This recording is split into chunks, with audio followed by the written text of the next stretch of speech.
Всем привет, друзья! Меня зовут Петр, я представляю компанию Добрый Огонь, и сегодня у нас на обзоре печь-камин Енисей с плитой от компании Metabel. Ну, первый вопрос, который возникает: если есть печь Енисей с плитой, значит, наверное, есть Енисей без плиты. Да, есть. Собственно, почему ее здесь нет? Потому что это такая же печь, только без плиты, да, логично. Ну и чуть-чуть она повыше будет. Вот. В целом, данная модель максимально будет полезна тем, кто любит что-то практичное, эффективное, удобное и недорогое. Потому что цена на данную модель составляет где-то в районе $600 на момент выхода ролика. И получаем мы за эти $600, ну прям ого-го как много. Сейчас расскажу.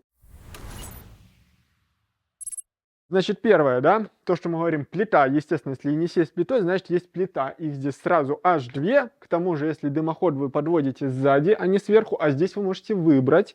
И вот если вы выберете, чтобы он был сзади, то сверху у вас, по сути, еще одна конфорка. То есть здесь мы можем поставить и чайник, и кастрюлю пельмени сварить, и что-нибудь еще пожарить. Поэтому верхняя площадь — это тот случай, когда вся верхняя площадь камина в любом случае будет максимально эффективно использоваться и давать хороший результат. Кстати, конфорки основные две, они у нас выполнены из чугуна. И вот такие наборные колечками идут чугунные. Третья конфорка, которая заглушка под отверстие дымоотводящая, она у нас стальная. Но справедливости ради стоит сказать, что сталь здесь толщиной 5 мм. То есть это такой массивный стальной блин, который по весу тяжелее, чем вот эти два чугунных кольца. Вот, положим его на место. Значит, по диаметру дымохода сразу, диаметр здесь 150 мм, поэтому, несмотря на то, что камин большой, внушительный, дымоход самый стандартный, то есть это удобно, по цене все приемлемо, искать ничего особо не придется, все в доступности.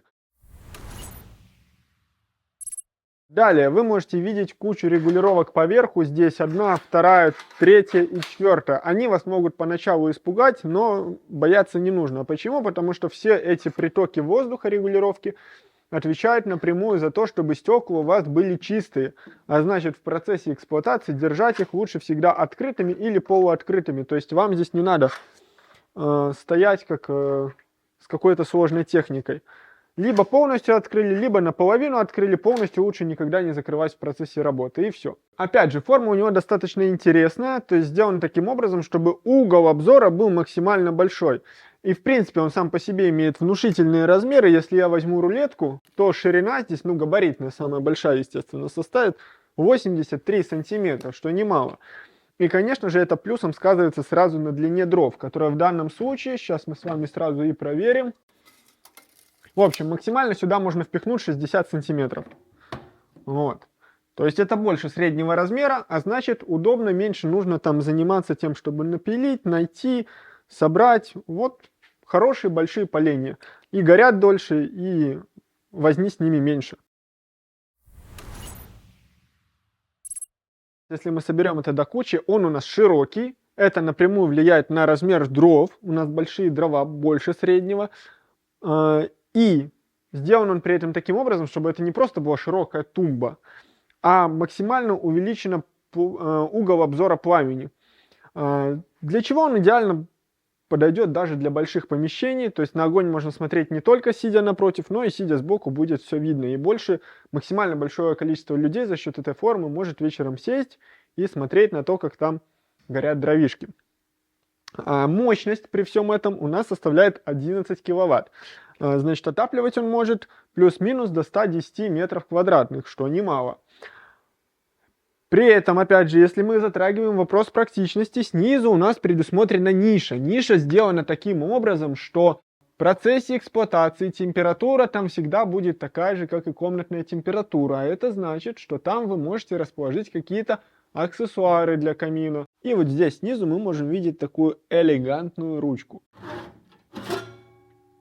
Значит, достается он туговато, но это более чем обосновано. С одной стороны, у нас здесь имеется регулировка притока воздуха под колосник. В процессе розжига вы будете открывать на полную, дальше уже там в процессе на свое усмотрение.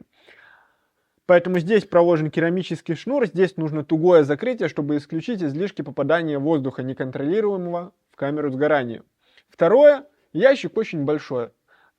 Скажем так, ящик для ленивых. Его тут доставать нужно будет в лучшем случае раз в неделю. Вот. Поэтому раз в неделю, если перемножить это на имеющуюся цену на эту модель, это более чем терпимо и незаметно. Сейчас идем в камеру сгорания. Чтобы туда попасть, у нас вот такая дверь. Здесь все как положено, керамический шнур по двери, керамический шнур за стеклом. Ну, в общем, как надо. Вот так вот она открывается на полную. Что у нас в камере сгорания? У нас здесь все футировано шамотом. И это отлично. Толщина у него стандартная 13 мм. Это более чем достаточно, чтобы защитить наш корпус от избыточных температур. В основании лежит чугунный колосник. Тоже все по классике. Надежно, практично. Вот здесь у нас есть специальные ограждения. Они вот здесь достаются даже, насколько я знаю. Сейчас. Оп! Вот такие вот витые прутики. Сбоку эти прутики, они как раз защищают стекло, чтобы там к нему особо ничего не подходило. Потому что мы понимаем, что если у нас полежка ляжет вплотную со стеклом, скорее всего образуется копоть. И даже система очистки стекла, которая у нас расположена сверху, не поможет. Вот, поэтому такие ограждающие прутики здесь стоят. В случае чего можно снять. Удобно, хорошо. Сверху у нас располагается пламя-отсекатель. Собственно, все по классике. Дожига дымовых газов сразу тут нету. Он здесь не предусмотрен. Но, собственно, это более чем сносно за цену, которая у нас в конечном счете получается за эту модель. Механизм закрывания двери. В принципе, здесь самый такой, что ни на есть, простой, но надежный рычажный запорный механизм. По размеру стекла. Да, по размеру стекла, сразу надо сказать, посмотреть. Значит, основное стекло у нас имеет ширину 31 сантиметр на высоту 31 сантиметр, а боковые, в свою очередь, 22 сантиметра в ширину на 31 в высоту. Значит, что можно сказать? Замечательное решение, если вам нужно максимум практичности, удобства при эксплуатации, при обслуживании. Плюсом отдельным еще будет наличие сзади конвекционных каналов, благодаря которым помещение будет греться максимально быстро. То есть снизу вот в нише там есть отверстие для притока воздуха, то есть холодный воздух с помещения засасывается, прогоняется через два канала и сзади выдается уже горячий. То есть вы максимально затопили, максимально быстро нагрели помещение, что-то приготовили, еще и на огонь посмотрели, там, на угли, на что-нибудь. Вот. Еще можно сказать, что если мы это еще перекладываем на цену, то вариант более чем идеальный, особенно в случае, если у нас там какие-то загородные дачи, скажем, да, либо домики, где мы не постоянно проживаем, а приезжаем сезонными периодами. Если у вас остались какие-то вопросы относительно этой модели, вы можете задавать их в комментариях. Если вы хотите приобрести печь-камин Енисей с плитой, обращайтесь в наши салоны Минска и Гомеля. Вся информация будет в описании под видео. Собственно, подписывайтесь на канал, ставьте лайки и до новых встреч.